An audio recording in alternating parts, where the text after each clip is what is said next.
Hello, I'm James Michael Tyler. We're here today in New York City with Malachy McCourt, the author of History of Ireland. Malachy, thank you for being with us today. I'm glad to be here. I'm glad to be anywhere. Any day above ground is a good one, so thank you. I understand that you wrote this book in longhand. I did. And I wrote with a pen, with various pens. I keep loads of them with me I think they're lurking in here somewhere. Some of them anyway. There they are. What's different about your take on Ireland in this book? The history is usually written by the winners, and their people are heroes. And but the Irish didn't win. They haven't won yet. So this is the triumphant history of the loser. The Brits had herded all the Irish into the most unproductive, non-fertile land in the whole country. They were in corners with swamp and stone and all that. But you can grow a potato, which was brought from America by Sir Walter Raleigh, and he offered it to Queen Elizabeth. And she said, "What's that?" And he said, "It's a tuba, Your Majesty, a tuba. It's quite ugly," she said. "Give it to the Irish." And dismissed it. And so he did to the Irish and dismissed it. And so he did. The potato was like the rice to the Chinese and to the Asians. Potato was the staple diet. They used to eat 14 pounds a day, the average man. What I know best about Ireland is its pubs. How do they figure into your book? The pub was the center of social life. The pub keeper there was a certain ecclesiastical equivalent here. When you go into a church, you have an altar, you have a tabernacle, you have wine, you have water, altar, congregation, pulpit. Pub, and the priest. You have the priest. Tabernacle is the cash register. The altar, congregation. You have wine, water, and sometimes they're mixed, and you charge a lot. But there's an exchange.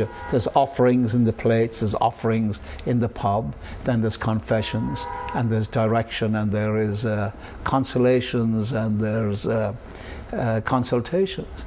So there's a certain similarity to pub and the church. But people might think I might be carrying that too far. In the book you talk about Bono, who is of course Ireland's best-known rock star. What is it about his upbringing and heritage that contributes to his music? There always seems to be music in the air in that country. And there's always sound of, you're never far from the sea.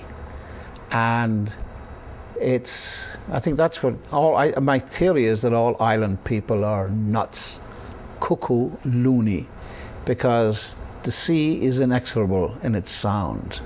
It goes shh, in, out, in. And sometimes you want to say, will you stop just for 10 minutes? And it won't. And you say, will you stop? And you go crazy. So anyway, but then on the other hand, you have that quiet rhythms at all times. And so there's always the song. You talk in the book about Irish character.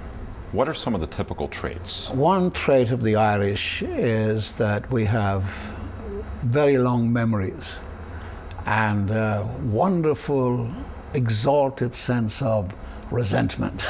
Although the Irish are supposed to be open and gregarious and all that sort of thing, it's a ruse to confuse the oppressor.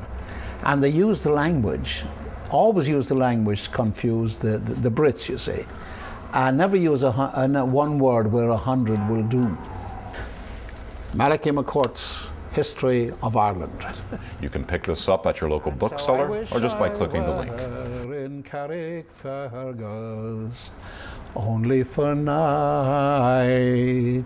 in Ballygrand, I'd swim over the deepest ocean, only for nights in Ballygrand.